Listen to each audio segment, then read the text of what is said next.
Okay, reset. Hit the reset button. It is recording now. Thank you for coming this afternoon. For those of you at home, you might have missed the initial part because I forgot to hit the button on the record, so we'll start again. I do want to introduce, there's always a few of our leadership team who's here. Christy Pickard is almost at every meeting. She's here, our Director of Resident Services. Maria Escobar, who you know as our Director of Housekeeping. We have someone who's here in the room who normally is not, but she likes to travel around to the different communities and come and visit on occasion. Her name is Erin Miller. Erin's sitting in the back, not far from Maria. She's the Regional Vice President of Operations. So everyone doesn't have to turn around. So Erin is the Regional VP of Operations for the Aston Gardens portfolio. She has 8 communities in the Discovery Senior Living world under her oversight. So to make the easy correlation, she's my boss. But thank you for being here. She travels, as I said, all around Florida. All of her communities are in Florida. There's a few on the East Coast, a few on the West Coast, and then a few of them in the Tampa region. So she was traveling to Naples. So thank you, Erin, for being here. She'll help maybe with some questions at the end. So this will be our regular format where we do a presentation, and then if you could hold your questions till the end, we'll do our best to give you the answers to those questions at the end. A little reminder, I will have a little bit of an update on culinary.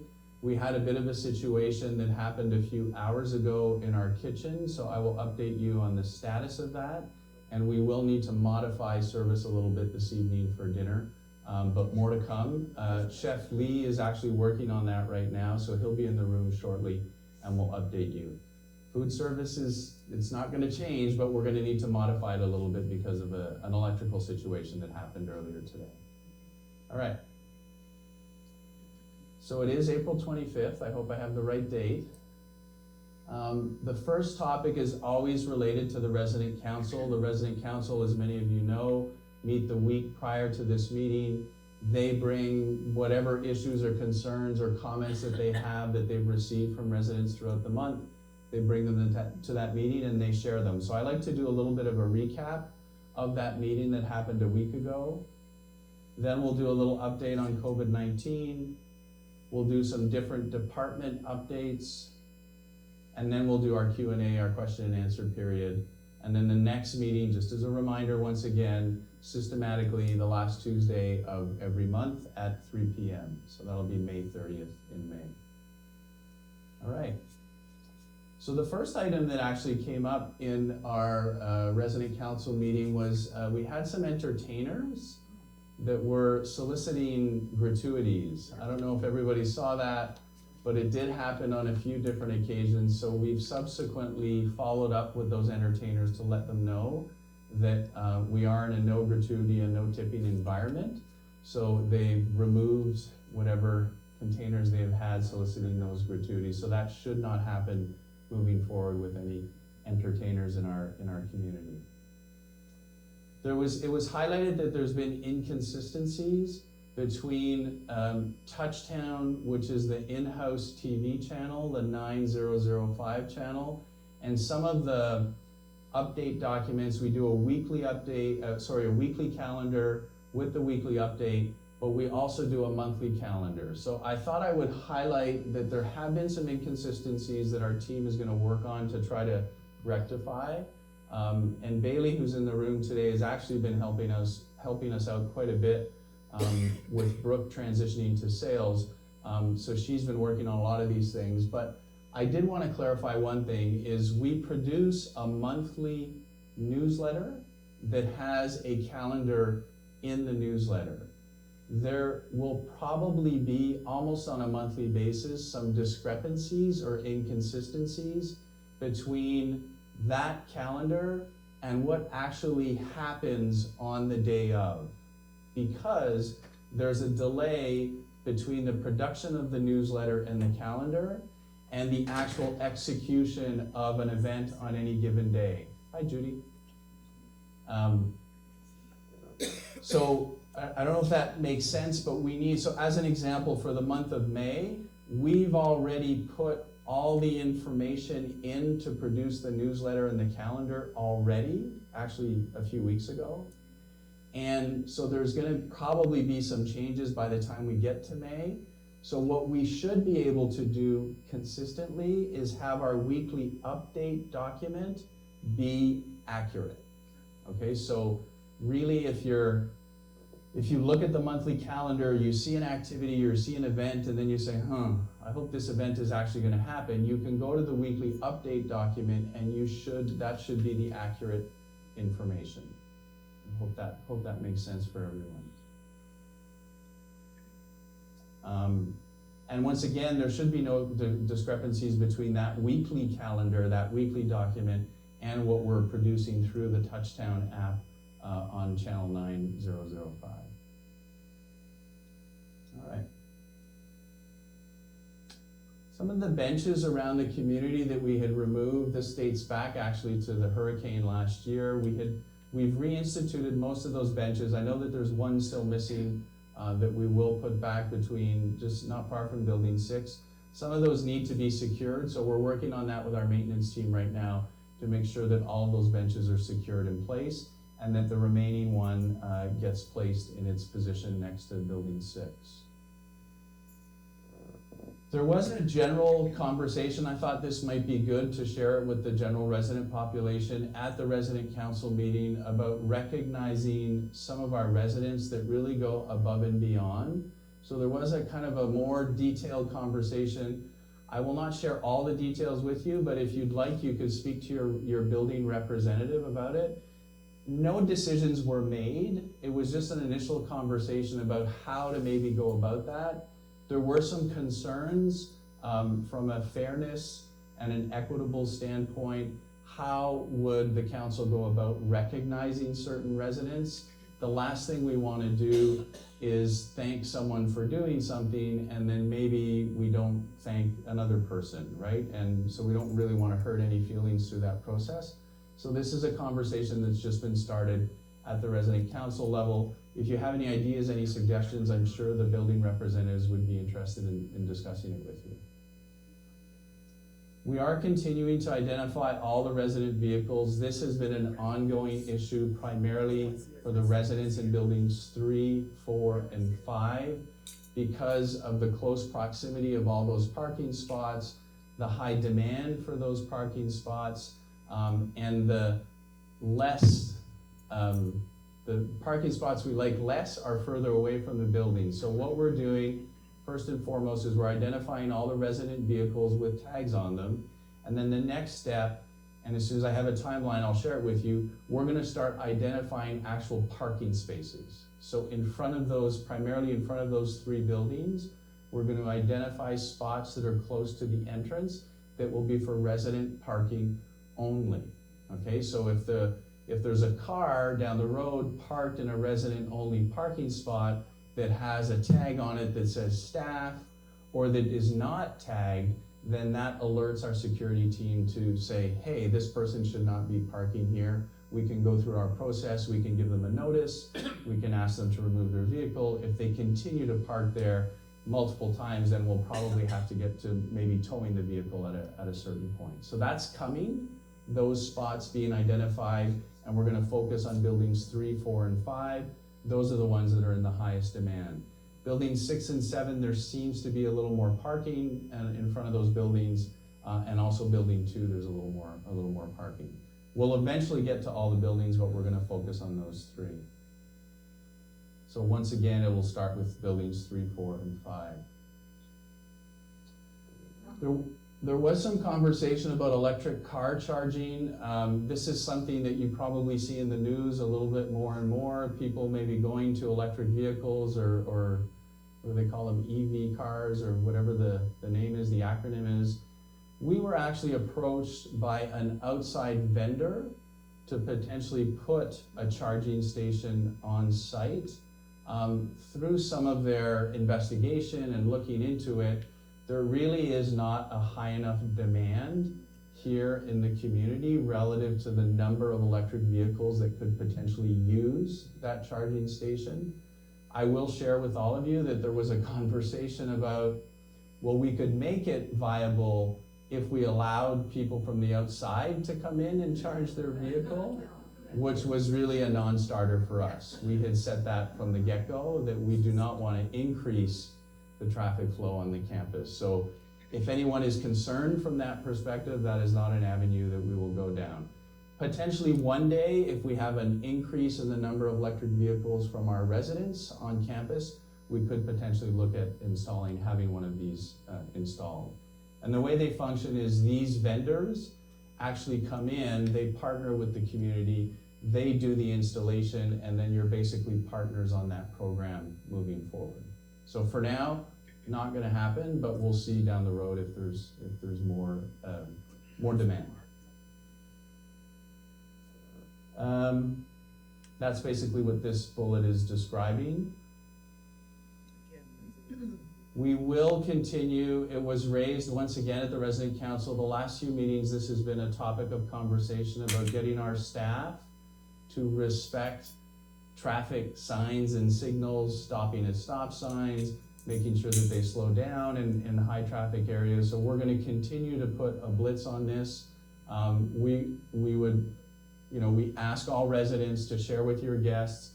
This is a senior living community. A lot of our residents are walking potentially with walkers, canes, different devices. They're not necessarily the quickest, however, they are walking around the community. So please pay attention to the traffic signals and really we're trying to get people to slow down as much as possible. There was a decision made by the resident council that they would, and I don't know if this is a trial, this is something that there's been a lot of debate about relative to the dress code. The resident council does give us direction relative to the dress code, so they have decided to allow between May 1st and October 31st, which are the warmest, the hottest months of the year, to allow shorts in the dining room. Okay, so that will start effective May 1st, and it'll run through October 31st. There was some discussion relative to the meal takeout program, the charges for takeout, for pickup, all of those conversations.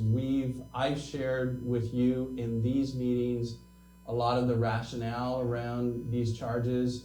I do want to highlight once again, just for perspective, that these types of charges have always been in effect. This is the highest that they've been as far as I know, the charge of $3 for a pickup or a takeout, and then the charge of $7 for a delivery. However, prior to COVID, there were charges for these services. We disbanded or stopped those charges for the period of COVID, just under the circumstances. Residents were staying in their apartments or had to stay in their apartments. We've reinstituted them, and then due to really extreme or high rising costs, they've gone up. So that's how we landed at our $3 charge and our $7 charge. I can also share with you that we do look at other senior living communities to see what they are charging, and we are not the most expensive. There are communities that are significantly more expensive for those same charges than we are. So we're trying to be, as reasonable as we can be relative to those charges. They will, for at least the foreseeable future, those charges are going to continue. I always like to highlight the Employee Appreciation Fund. That is something that the residents do each and every year for the frontline team members. The committee this year came up with a suggested minimum amount of $1.25 per day, so per day of residency in the community. That is what they suggest as the minimum amount. I can share with you that many of you and many of our residents contribute significantly more than that, and that is totally fine.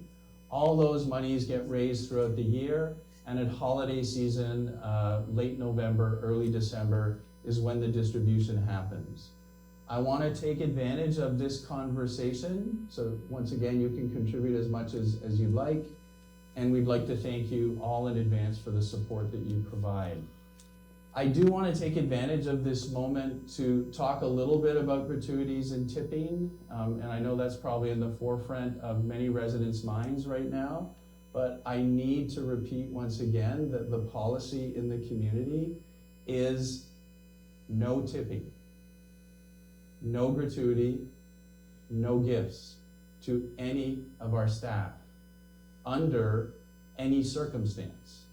And I understand that the staff, they become part of our family. They're part of the community. They interface with you on a daily basis. And sometimes it's gonna come from a really good, positive place.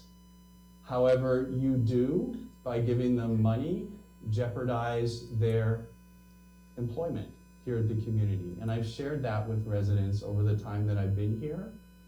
I will also share with you that there has been no, at least in the time that I've been at the community, which will now be 3 years very shortly, there have been no team members that have lost their employment because they accepted a gratuity once. If we find out that this is happening, we intervene. We speak to the resident, if we know who the resident is, we speak to the team member, and we tell them, you can't do this. We do not terminate their employment. We tell them that it needs to stop.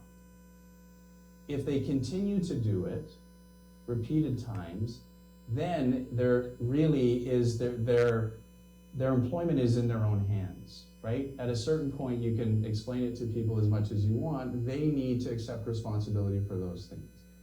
And if they do not want to work in an environment where there's no tipping, then they may need to seek employment somewhere else. So that's something I just want to remind everyone of, that policy is in place. I guarantee you that if I was to survey just this group here today, there would be a difference of opinion potentially on gratuities on tipping, and I respect that. However, until the policy changes, if it does one day, we will continue to take the same position that I've just described to you. All right.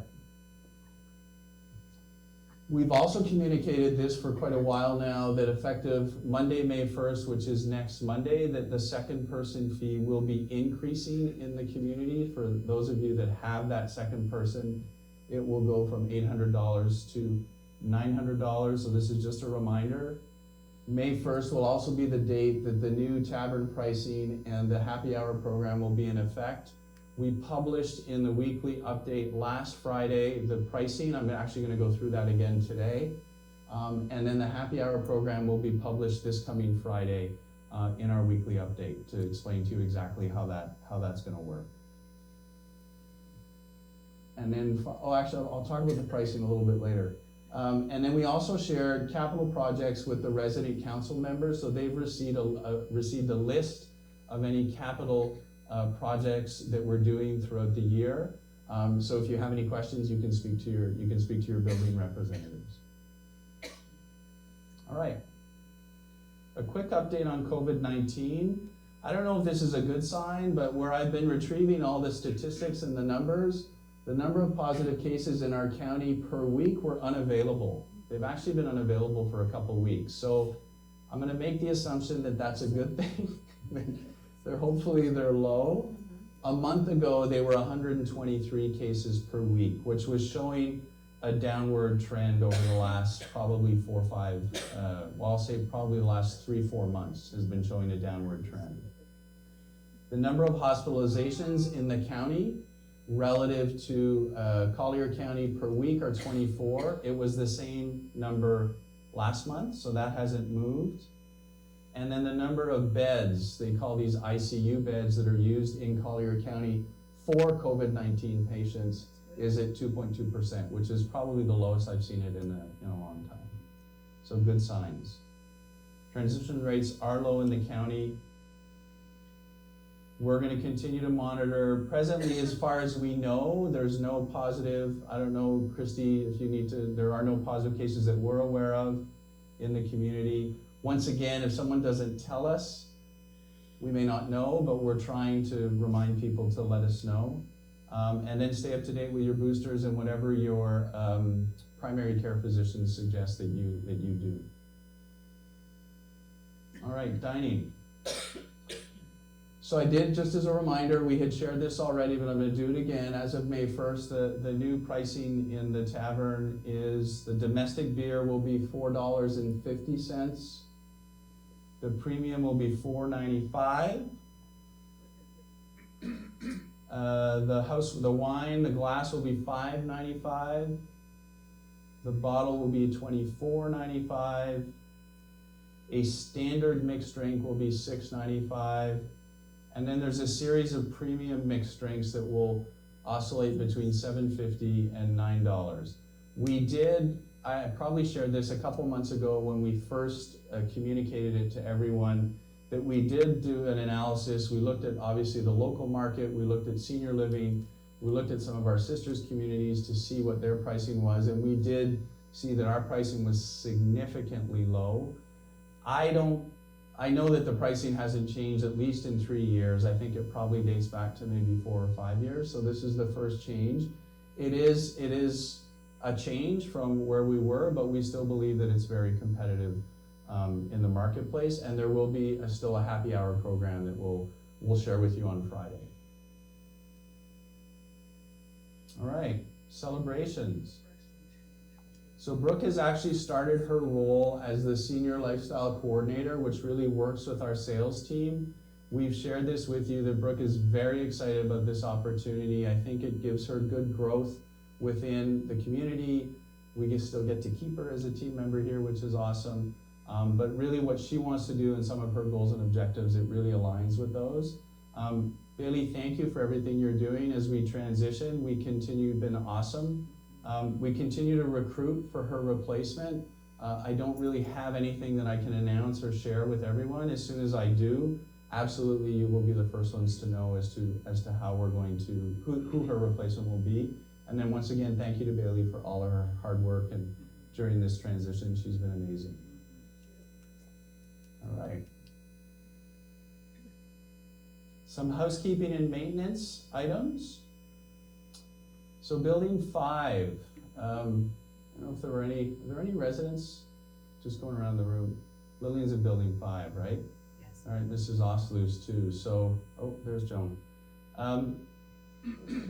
So you've probably noticed, if you're around the community, that there's a lovely tarp on building 5. Did everybody see that lovely blue tarp up there? So, if you remember, was it last Sunday? I don't even remember now. I'm trying to remember when it was, but it was a while ago. There was a storm that came in. We had set up to do roof repairs there. There were some issues with the engineering in the county. The work was delayed. Unfortunately, that storm came in and tore parts of that tarp, and there was some water infiltration in apartments in building 5. Impacted apartments, I believe there was a total of 4 apartments that were impacted. Looking at Erica, who also lives in building 5 now, just landed on I just saw her sitting in the corner. We've been able to do a few different things this week. We've been able to seal, retarp, redo everything on that roof to make sure that there's no water intrusion continuing. We've also done remedial work in several of those apartments. It is complete, I believe, as of yesterday, that remedial work. So we do apologize for the inconvenience to our residents. So we did complete the remedial work yesterday. We're waiting. Where we are right now is we've submitted everything from an engineering standpoint to the county. So this is managed by Collier County. They have all the documentation. They have not asked any questions, so we're just waiting for them to say, okay, you're good, this is good, do the work, finish the work. Okay, so fingers crossed that we'll get that very soon. We continue to put as much pressure as we can on the contractor, who continues to put pressure on the county to get that done. So thank you to the residents for your understanding and your patience as we work through that. Work orders continue to be a priority for Jim and his maintenance team to try to catch up we're still a little bit behind where we wanna be, so they're really gonna focus on those, work orders moving forward. The completion of the canopy cleaning, has been done. There are a few little areas we need to circle back and look at. There's some posts and poles that need to be, attacked. There is a couple little canopy areas that also need to be addressed, so we're gonna address those shortly. And then the next projects that you'll hear of, and I don't have an exact date yet, will be some tree trimming. We've just received actually some quotes for tree trimming, and we've also just received this week some quotes for some pressure cleaning of buildings. So those are the two that are on our radar. And then as soon as we have a timeline for those, we will communicate those to everyone. All right. Okay. So those are really the kind of the highlight points that we wanted to share. Christy has a mobile microphone, so we're gonna take some questions and hopefully have some answers for you. Who would like to start? What happened to culinary? Can you say that, Lori, can you say it again? What happened to the culinary report? So, We're not gonna feed you anymore. Oh, okay. Okay. so just a little while ago, we realized that we had an electrical issue in the kitchen. Breakers started tripping in the kitchen. I'm not gonna bore you with all the details, but we kind of uncovered an issue in our dish area. So if you've been back in the kitchen, there's what's called the dish pit, which is the general area where all the dishes get cleaned. Unfortunately for tonight's service, that area is off limits. It's too much of a hazard for us to have staff cleaning those dishes in that dish pit. We thought we might be able to rectify the electrical issue quickly. We have had an electrician out here for the last probably hour and a half. It's gonna take a little bit longer. So we will not be able to complete the work for dinner service this evening. What that means is that we will be, unfortunately, I apologize for this, we'll be serving meals in takeout containers, because we will not be able to execute on the dish side. So I apologize for that. We tried to get around it. Lee and Jim were working with the electrician this afternoon, but so food is fine. Everybody's gonna get food.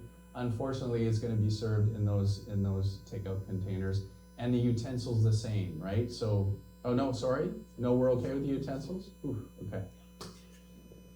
All right, those little plastic things. Okay, so just the takeout containers. Okay, thank you. Okay, so I thank take that you. back, we'll feed you. So that is the issue that we're dealing with. We're hoping tomorrow we'll update you again. We'll continue to update you. We've got all of our resources trying to get this resolved ASAP. All right, what other questions? Dorothy has a question. If you could, before you ask your question, take the microphone, just state your name. It's for everybody in the room, but also for those that are listening. Dorothy Clark, Building 6. I was just following up on what you were saying. What happens to breakfast in the morning? So we're gonna serve breakfast. What we don't know yet is what we're gonna be able to use, I guess, from a dish standpoint, right? But we'll have breakfast service for you. Absolutely. Mr. Robinson. I am David Robinson. Just a clarification on the tipping issue.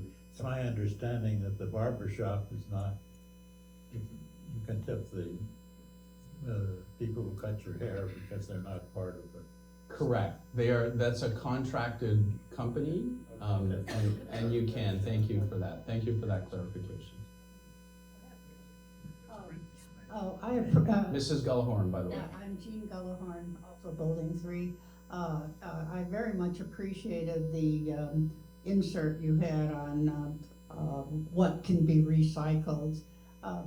One thing that I get confused about is the containers that people use. Some of them look like styrofoam, but if you look at the back of them, they have the recycled triangle with a number in it, which in most states means that's recyclable. The little triangle is the sign of So it. Christy's gonna take this because she probably knows this better than I do. Thank you. Okay, so everything on the back of styrofoam containers, even though it says recycle, it's from recycled material. If you take it to waste management specifically, they have a total different department that they do recycling for styrofoam containers, but they will not pick them up out of our containers here. So in that case, it does have to go into the trash. You can make recycles at Publix at places. Okay, I'll check into that. So there could be a possibility that Publix has a recycling availability, and so I'll look into that, and if so, we'll inform you.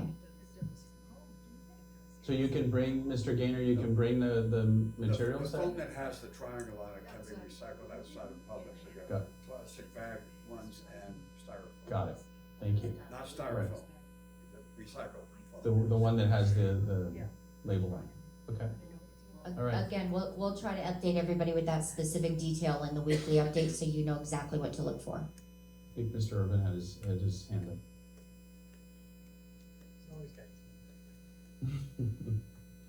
Yeah, Jack Irvin, Building 4. Security cameras. Do we have any security cameras of any sort? We do. Monitors our. We do, in each one of the residential buildings, in the lobby area, there is a camera in each one of those residential buildings. And then there's one that's located at each gate entrance. They run continuously. I will share with you that I've done this. It's a challenge retrieving that information. The imaging, those are really old cameras. The imaging is not the greatest. So Jim and I are actually looking at changing some of those cameras out so that we can get something that has better imaging. But those are the locations where there are cameras on the campus. Well, the main thing was, would they be able to read a license plate in case we had, you know? It just really like that- depends. Like that incident we had. It depends on the angle. So I've looked at images on it. Sometimes you can, sometimes you cannot, depending on light, the sunlight. They're really not anything close to like high definition imaging. So the technology has changed quite a bit. We're looking into replacing some of those. Okay, and the other question I have is, though it was a false alarm the other day in Building 4, a lot of people didn't come down.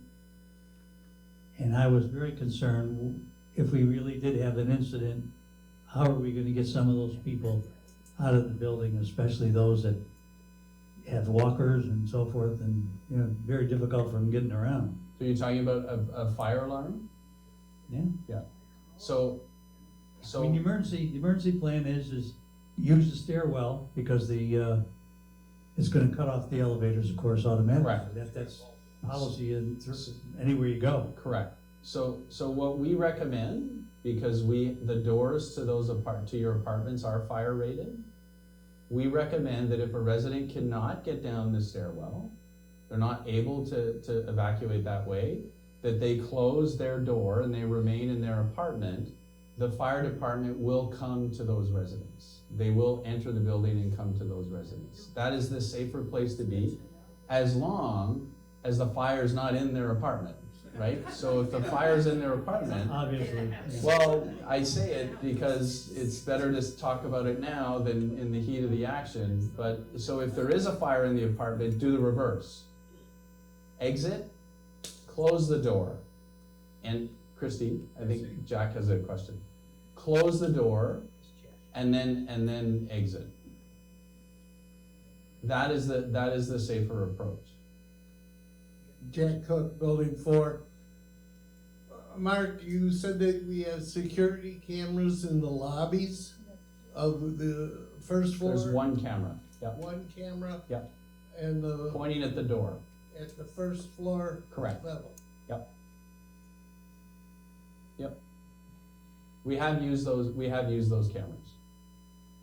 And I will elaborate a little bit on the fire alarm system. When I do meet with you and I go over your orientation with you, that is a part that we talk about. that the doors are fire rated. If there is an alarm and the fire is not in your apartment, please stay in. If you're on the second and third floor and the fire department needs to, they'll come in through the lanai, they'll get you out. But the worst thing is for everybody trying to rush to get down the stairs and then somebody really gets hurt and it could be a false alarm. So that's why we want you to stay in and stay safe, and we'll come get you.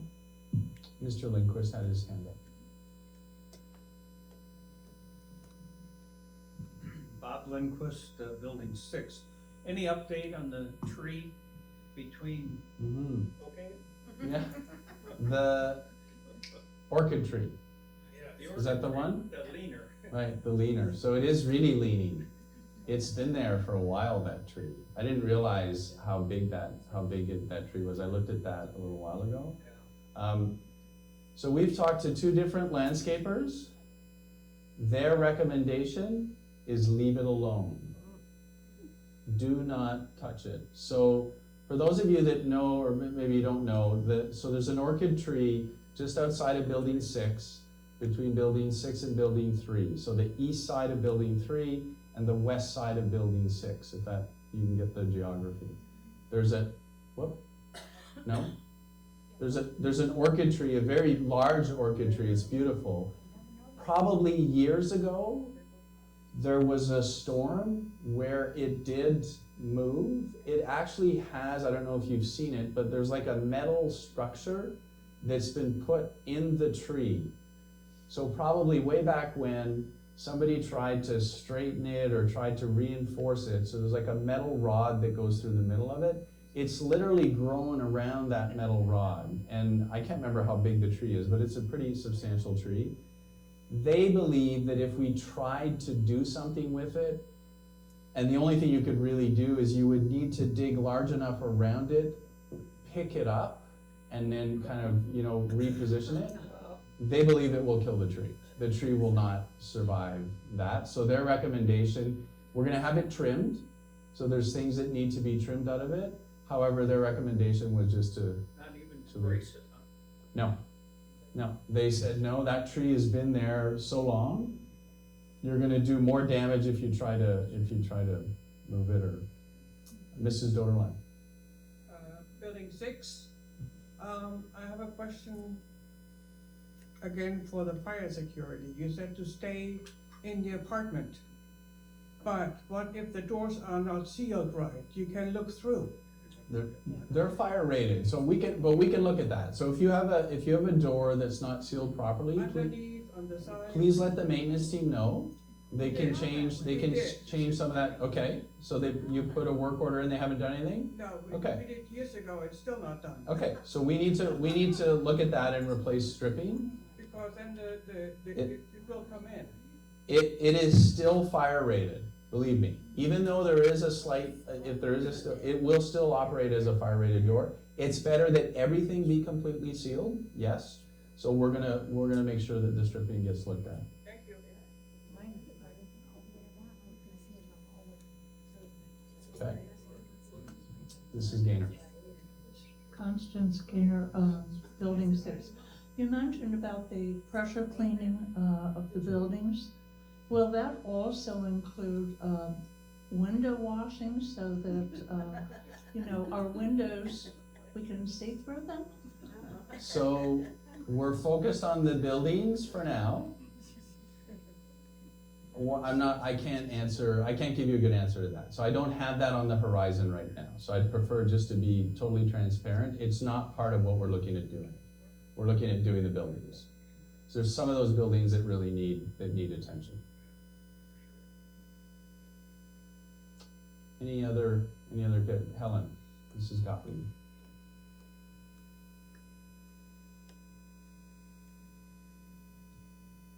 I'm delighted to hear that some of the trees are going to be dealt with, because it's an older community, and a lot of the trees are very large, and not much of them are alive if you look at them. And some of them are actually blocking some of the we've talked about that before. They block the view of the fountain, for example, and I'm hopeful that they will be addressed, and either severely trimmed or perhaps they may have to be removed. So here's what I will share with you. This is tree trimming. The operative word is trimming. And the basis of trimming is not for views. Okay, it's really for safety, number one, right? That's really the main. And then the health of the tree, right? So you can over trim a tree and kill the tree because people want to see what they want to see. So it is not part of our process to integrate views relative to the tree trimming. It's based on safety and the health of the tree. So that's really what our landscaper will be focused on. So I don't want to set any false expectations that, you know, this tree that's kind of blocking the view is all of a sudden going to be. Except And- that most of it is dead anyway. Okay, well, and that's fine, we need to address those areas. The other piece I'll share with you is, and Collier County is no different than probably any other county, is if you do start removing trees, you need to permit the removal of the tree, so you need to pull a permit with the county.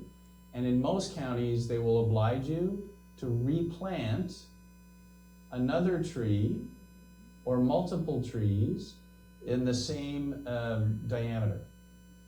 So if we went in and took out, I don't know, a 12-inch tree, and we wanted to plant an inch or a 2-inch tree, we'd need to put 6 to match the 12-inch, right? So those are just things that I share with you that we'll look at. So sometimes it's not always the most viable thing. Mr. Irvin, just so everybody can hear you.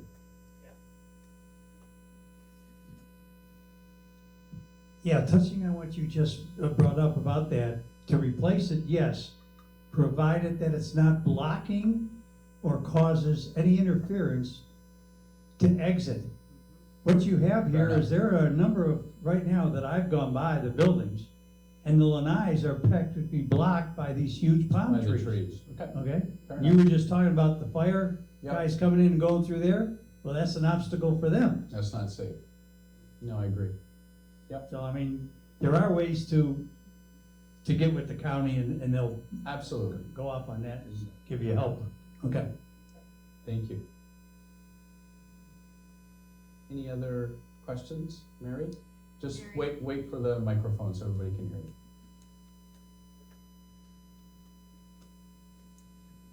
Mary Carey, Building 4. I have a question about the gazebo. Okay. Is that on the list at all to get freshened up, painted, and fixed up?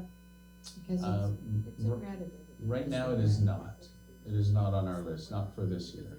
So like you're talking about like painting, because I know we did the roof last year.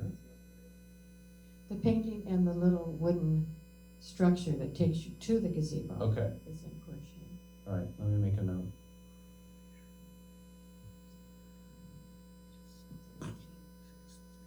Any other questions? We're good? So thank you for coming in attendance, and keep our fingers crossed we don't get too much rain this week. I know, we need rain, it's so nice. Who are we doing it? Oh, hang on, Okay, hang on, guys, whoa, guys. hang on 1 second. Everyone, I just want to bring to your attention, a lot of you know that I am on the board for the honor flight where we take our veterans to Washington DC for the day. Just a reminder, we are doing that Saturday. We have 3 of our residents that are on this flight. If you're able to go to RSW, I know some of you still drive. It is going to be a late night. The plane gets supposed to land around 8:15. You're more than welcome to go. If not, maybe Sunday or Monday when you see Tom Middlemiss, when you see John Mitchell or Bernice Pack, talk to them about it, see what they think. It's a great honor to go on this flight, and so we're excited that 3 of our veterans are going. Awesome. Thank you everyone.